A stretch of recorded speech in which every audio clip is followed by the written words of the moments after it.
Okay. The topic of my talk this morning is Don't Tell Me What to Do. So, though I just told you what we're going to be doing, anyway, don't tell me what to do. You're not the boss of me. These sound a bit regressed, these statements, maybe even defensive or reactive, but they also could be a boundary, a desire for independence or separation. So I'm going to talk a little bit about how this impulsive statement may come up at different times and in different situations that we find ourselves in. And I've gotten myself into many a tangle um, about this statement when we talk about guided meditations. And that's why silent meditations have often worked for me. But not everybody's wired that way. And in fact, many people seem to really like to be told what to do in meditation, and guided meditations work for them. And it's very popular. There's lots of ways to get guided meditations. But in reflective meditation, we don't tell you what to do, though we do suggest some things. We suggest that you allow some kindness or gentleness, some curiosity, some choice, some of those as conditions to come up with whatever you're going through. And if you want to tell yourself what to do, like focus on a topic, follow the breath, scan the body, pay attention to certain things, we're really interested in how that went for you. How does it go when you tell yourself what you want to do this morning? And we hope that our interest in that is catching so that it influences the way you reflect upon your meditation each morning.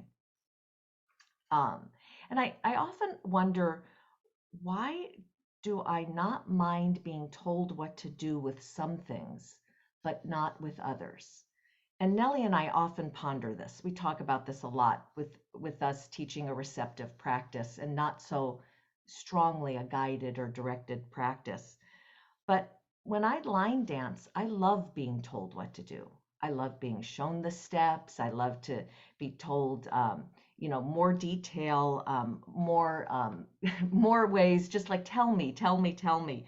Um, and then I love doing all of those steps together.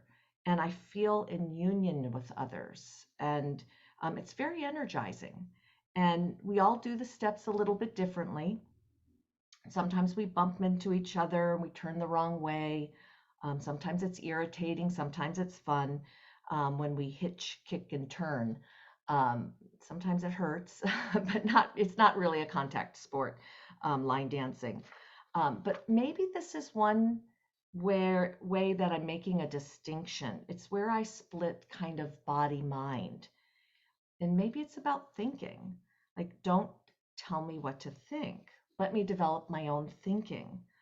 And this is a direction in becoming more authentic and really developing the courage to be more honest about the way I understand a situation or the way I think about something. And I grew up in a family with very different political and religious views than I have now. So I really had to push through that don't tell me what to do or think. I had a deep desire for exposures to different type of thinking. And in that search, I found a lot of interesting ideas, beliefs, and views. And this really fits in with the right view on that Eightfold Path, which we often translate as right understanding. And that we're really looking at holding our understandings more lightly, not finding the right one, but holding a lot more of them and holding them with a little bit more of an open palm. And this seems to be a lifelong learning, especially when we're in an era where certainty and righteousness are on the rise. So, when we wrote our book, one of the things that really helped me was writing out our thoughts. And it really took me to the adage of the more you know, the less you know. As I started really looking at my thinking and looking at what I thought I knew and then trying to write about it and speak about it, I really understood how much I don't know. But when you don't know, people are real willing to tell you what you should know. So I had a friend recommend a book to me, and she's a Dharma teacher, and she's a Gen X Dharma teacher with me. She recommended "What in the World is Going On" by Penny Gill. So I picked up the book and I was curious why she's so invested in it. A lot of our peers in the Gen X community have written books. Why is she not recommending any other books, my book or Nelly's book or other people's books? And I started reading the first few pages of the book, and it's filled with certainty. It really feels like it's the opposite of our book.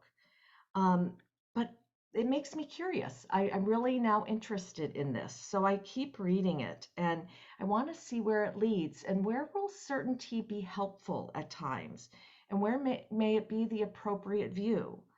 And in one of her lists of truisms, I found a sentence that says, "You must," in capital letters, "you must manage your fears." And that kind of language scares me. It's ironic, right? um, I get this internal feeling of fear when somebody tells me you must, because what if I can't? What if I don't think it's as important? What if I have a different idea? So I need to think about this a little bit more. And I'm thinking this to myself as I'm reading the book. Is it primary for me right now um, to manage my fears? And some personal things come in right away. My husband is from the Middle East, and what's going on in Gaza is just feeling explosive in our home. There's a fire burning out of control in Ventura County, which is the county I am in, but just a little bit south. And I feel really edgy about that as I'm going to be traveling through that today to go up to San Luis Obispo. So I do see that I am curious about managing my fears, part of the message. But when it's told to me so certainly, I have to retranslate it and discern it to see if the message is really appropriate for me. And it's something that I want to invest in. I have to really separate the message from the delivery. So maybe what I'm really pondering is in this "don't tell me what to do" is don't tell me what to feel.